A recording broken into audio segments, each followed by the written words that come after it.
I'm Noreen Hayat, co founder of Taste Financial Services, and it's a privilege for me to be joining the Voice of Women today. I think, yes, India and Pakistan, we are culturally, the same. We come from the same land.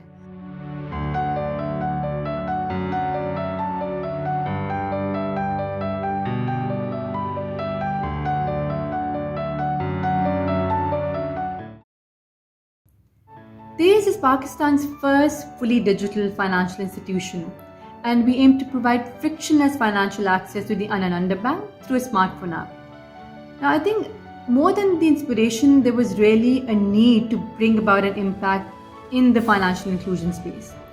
Over 150 million people in Pakistan do not have access to basic financial services. That's over 70% of the population. In the absence of financial services, majority of the population resorts to informal instruments to meet their day-to-day needs.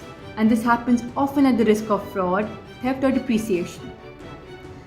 Now, the microfinance sector that was created to really help the grassroots levels has made a great impact over the past 2 decades.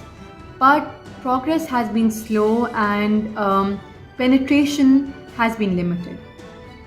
So I think the story of how we stepped into this it dates back to when I really started my career, when I was working for a credit rating agency, and I happened to be a specialist for the microfinance sector. I was then that I really got the chance to understand the sector very deeply, and I think that's when I got the chance to also have observed on a first-hand basis what the implications of lack of finance can be on people's lives, from compromised health to lack of opportunities for education to no means to fund education, and ultimately no means to fund emergencies, resulting in debt traps where generations remain stuck in the poverty cycle. Now, while we were analyzing the microfinance sector, some really interesting findings came into play which were new to me at that time. And one of the criticisms that the sector has had for the longest time is having high interest rates. When you really deeply dwell into why these interest rates are high, it's not because these institutions are only earning high margins. The main reason is because these institutions have high operational costs that culminate from operational inefficiencies. So that's when myself and my co-founder now as well, Hamza Hussain, we founded a company at the time called Check-in Solutions, the purpose of which was to mitigate and eliminate the inefficiencies of the microfinance sector and ultimately accrue the benefits in the form of low interest rates that could be passed on to the customers. And we came up with a digital field application that automated the entire credit disbursement process, right from lead generation till post-disbursement monitoring. But that was more of a B2B model, and I think at that time we were a little ahead of our times.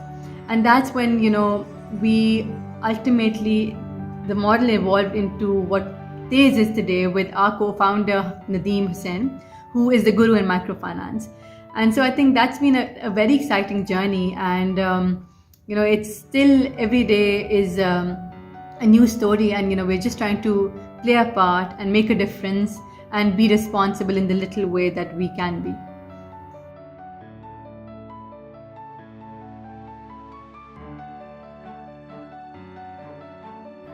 Now, yes, financial services generally has been a male-dominated industry, and particularly fintech, there are not too many women in this field, and that too more so in Pakistan.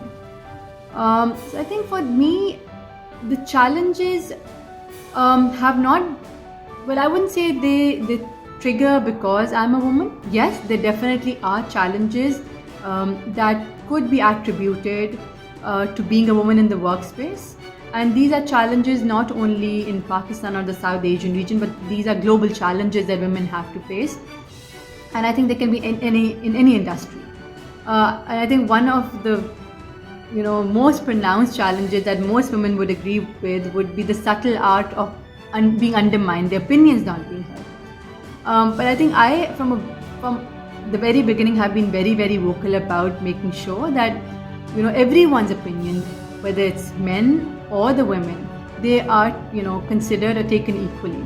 But I think also it's very important to make sure that we as women work harder to build our intellectual capital so that we can actually stand out and we can challenge opinions from whoever they come from, so that actually those contributions ultimately make an impact and they're actually taken seriously. So I think it ultimately comes on to how one grooms, your own self.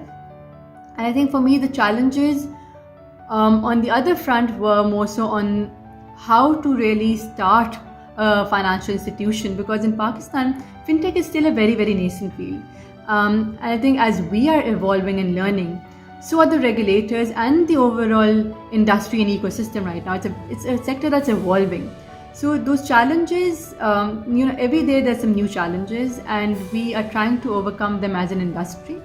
But I think it does definitely become tougher when there haven't been precedents before, and you are the first in the field to take this leap of faith and to set a precedent for the players who are going to come into this industry later on as well. So it comes with a responsibility. And I think for me, I think challenges, the only way to deal with challenges is to overcome them.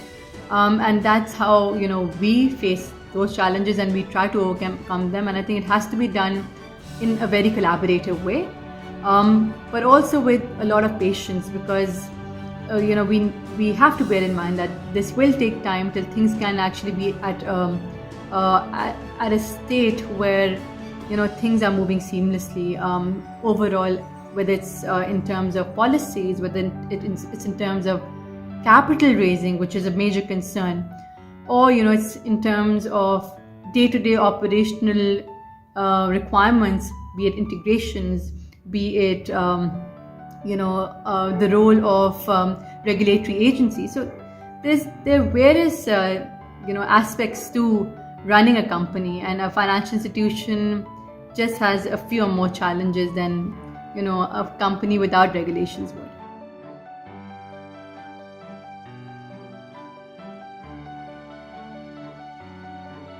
Well, I think when one talks about the lack of opportunities for women in South Asia compared to men, I think number one, it's a global phenomenon where the participation of women in the workforce is relatively lower than that of males. Primarily for most generation, it's been cultural, but I think with time as well, now we have more and more women coming into various industries, trying to build their own brands and make an impact, and it's really, really encouraging to see. So I think what really what I see is that more and more women will be stepping into this field, but it's also very important to know that it does come with its own challenges. Being a woman and being in the workforce has its innate challenges, because I think culturally a woman is seen, or is maybe rather required to look into her household, as well as when she's at the workplace, she does not have the liberty of being any different from a male. So I think balancing work and life would be the most difficult aspects for any woman who steps into this field, and I think it's very important to make sure those expectations are set straight from get-go.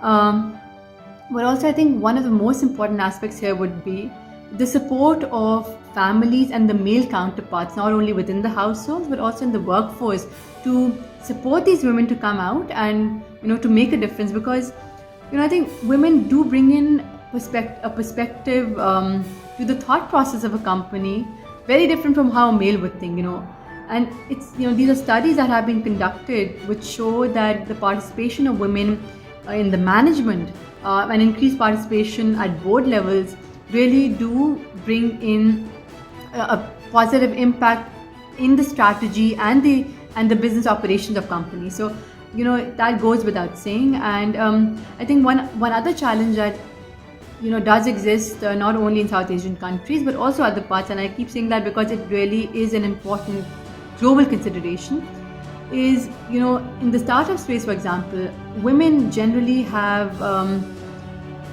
not been able to raise as many funds as men have. And I think there can be various reasons for it, but I think this is a challenge that needs to be overcome. And I think there needs to be more and more focus on businesses led by women, and we do see lots of that coming in. But I think also more support in terms of how women-led startups ultimately they're no different from male-led startups, and I think that perspective change and that mindset shift is extremely important.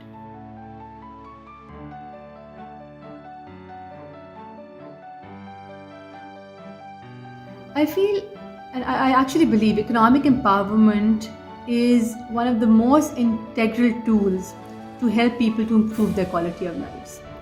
And for women, financial independence is even more so important. Primarily when you see there is disparity in terms of access to finance when it comes to men and women. We see it in Pakistan, we see it in South Asian countries, that the access of males to financial services is much more conducive as compared to females. For example, in Pakistan, about 7% females have access to a bank account compared to 34% males.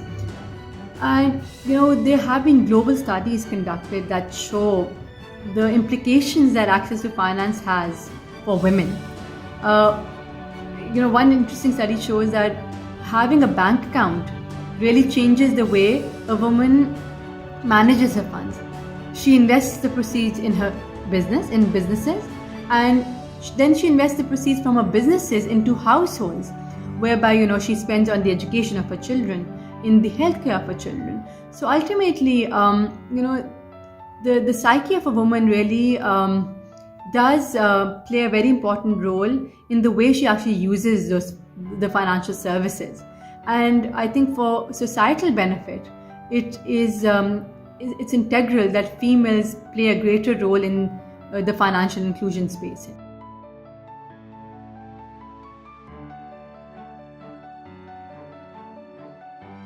I think this is a very, very concerning aspect for most parts of the underdeveloped worlds. And I think Planned Parenthood is something that is not given enough significance. Primarily, I think one of the major elements here is lack of education. Now, I happen to be a director for an NGO called the Pakistan Society for Planned Parenthood, and that NGO works solely for Planned Parenthood, women empowerment, and mental health and education. And these are focused on women. And what we do see, and I think the various studies that we see around, is that there is lack of education in terms of not understanding how important it is to plan your parenthood. But also I think there are a couple of stigmas to it. One, I think, I don't know whether it's a crutch that a lot of people use, particularly in Muslim countries, is that it's un-Islamic, which which I personally do not agree with, because I think there is a lot of emphasis laid on Planned Parenthood, and that's one of the reasons why people in this part of the world are not educated enough to understand that perspective. Also, the implication that it has on a woman's health.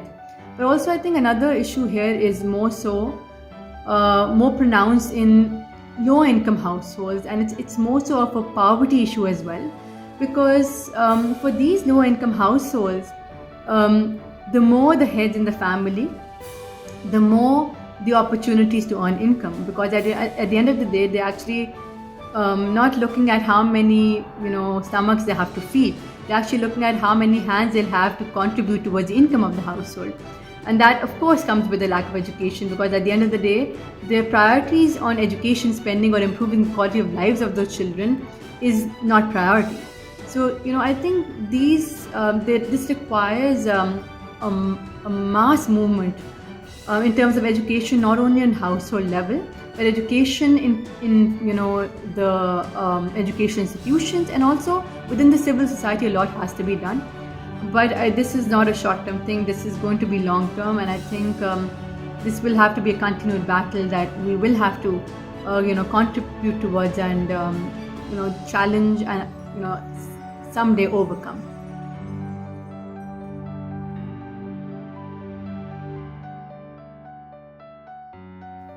I think COVID has definitely it's played havoc in the global economy. If I am to draw from my own experience and how COVID has impacted us as a financial institution, I think it's been a bit of a mixed bag for us, and what we draw out of it really does.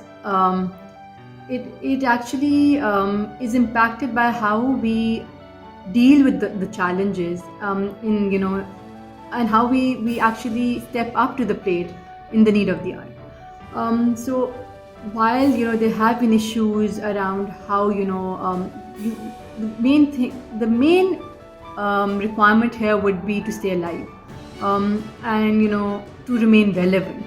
If we can somehow make sure that we can live through this coming year, I think it will really show the resilience of the companies that get out of this, because the challenges not only lie around challenges of liquidity, but they also lie around challenges of relevance of the financial products that companies have been building for years, and all of a sudden lockdowns happen and their demand goes dead. So there are lots of implications to it. It's very important to make sure that we're ready to pivot. So I think we as entrepreneurs, we're wired to solve problems. That's in our DNA. And I think we should actually consider COVID as yet another challenge. And the only way we should step up to it is actually to meet it heads on, and come up with the solutions, because at the same time there are lots of opportunities that COVID has also brought about in various industries. But I think very important to be flexible enough to pivot, to remain relevant, and to extend your runway as much as possible, and try not to continue scaling where otherwise your businesses would not call for. So I think it's very important to realize those elements, streamline your operations, go back to the drawing board, strategize a bit. I think this is a great time to do some spring cleaning of your operations, of your overall maybe plans for the future. So I think that would be my suggestion on how to lead on with the COVID crisis. That's how we've tried to remain relevant.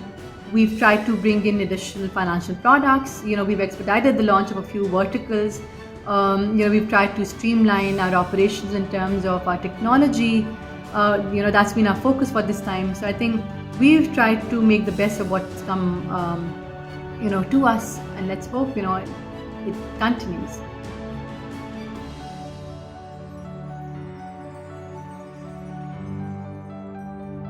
I think yes, India and Pakistan, we are culturally the same. We come from the same land, and so I think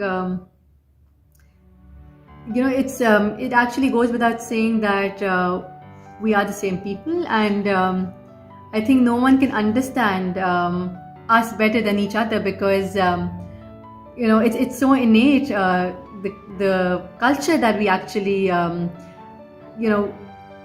we linked to. So I think unfortunately politics does not really help the relationship flourish a lot, but I still do understand, and I do believe with all my heart that well, the people definitely do believe in a sense of peace and synergies and a symbiotic relationship. And I really hope we could actually surpass the challenges that surround us in terms of um, the not so easy decisions that we as citizens have to take. But I have various friends in India, and you know, every time we talk, there's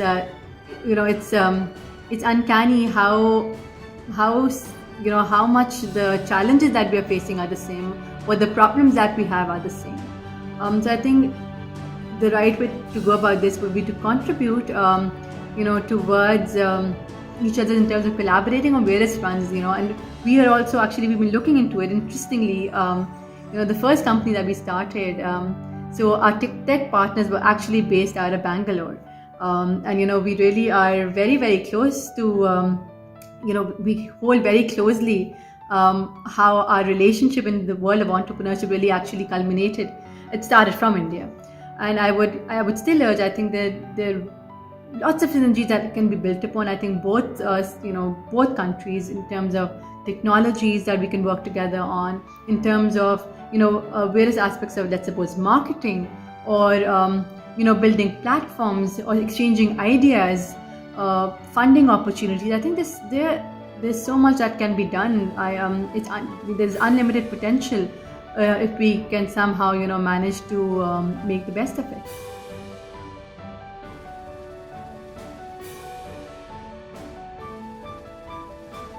So I think having competition from imports has its pros and cons. While it does, it does bring about the risk of reducing demand of locally produced goods. It also does bring about a challenge, and I think an opportunity for local companies to compete with foreign goods, and achieve certain quality levels that otherwise are not being achieved. So I think for indigenous markets, it's very important to actually learn from the aspects of foreign companies that we can otherwise build into our operations. For example, the attention that's given to finish, for example, or value addition. These are very important aspects, and I think if we can actually manage to nail them, I think goods that are produced domestic, can actually compete on an international level. And I think when you talk a little more about very very locally produced cottage industries, there are challenges, but I think there's also a big market that one can play on by bringing in aspects of women empowerment, because in a lot of areas, cottage industry is actually worked upon by female home-based workers. So I think that these products that come out of these households and these industries are impeccable, and how they're marketed at the end of the day really does make a difference as well.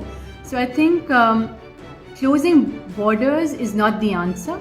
The answer is to keep on evolving and improving, so that you can actually become at par, if not close to, various products that are coming across from around the globe.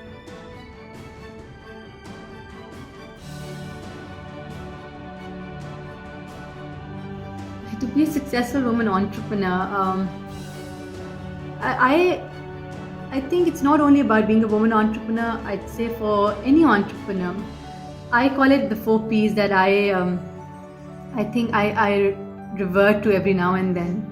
And for me, that's purpose. Number 1, I think it's very important to pursue anything that you're doing which has a purpose. Otherwise, I think you're just left scrambling for ideas that otherwise will not be sustainable or scalable, because at the end of the day, that vision will be lost. So I think that purpose and that vision is imperative. And number 2, passion. I think that passion is actually that's what's going to keep you going at the end of the day. Entrepreneurship comes with its highs and lows, the highs are very high and the lows are even lower. So I think it's only that passion that pulls you out of those troughs, and then takes you to a platform where you can actually start from again. Number three, the third P for me would be perseverance. I think grit is imperative. Without it, I don't think one can go around any field, whether it's entrepreneurship or any other. So I think perseverance is the third P for me. And the fourth one, which I've actually learned over time, is pivot. And that means the flexibility to be able to change your ideas or evolve your ideas if the need or the situation asks for it. We as entrepreneurs become very, very attached to our ideas, and why not, But I think it's also very important to realize that if the need calls for it or the situation calls for it, be flexible to bring in pivots to the businesses so that you can actually come out of it stronger. And at the end, I think there's a saying that I hold really closely to myself, and I think for entrepreneurs it's very important. And it's a cliche where they say, failure teaches you much more, and it's actually true. And it definitely is much more painful as well. One doesn't realize it at the time, but it does reap the benefits later on. So what I would say to all you entrepreneurs is, success is not final. Failure is not fatal. It is the courage to continue that counts. So I think just carry on and keep that courage to continue, because no matter what, you will definitely get out of it.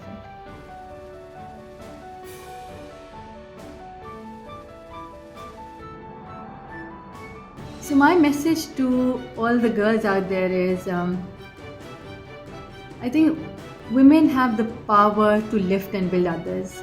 It's the women who will make the generations of today and tomorrow. And I think one thing to remember is there is no shortcut to hard work. If you are ready to make a mark, you will have to go through that journey. One thing that I really believe in is life is the stories that you tell yourself. And how you make your own stories is only in your hands. I feel strong women are not born. They are made by the storms that they walk through. So I wish you guys all the luck, and I hope you guys can work towards your goals with passion, with a purpose, and with full perseverance, because the journey ahead is full of challenges, and I think it's very important to meet them hands-on. So that's my message to all you girls out there. Thank you so much for having me. It's been a pleasure speaking to you guys.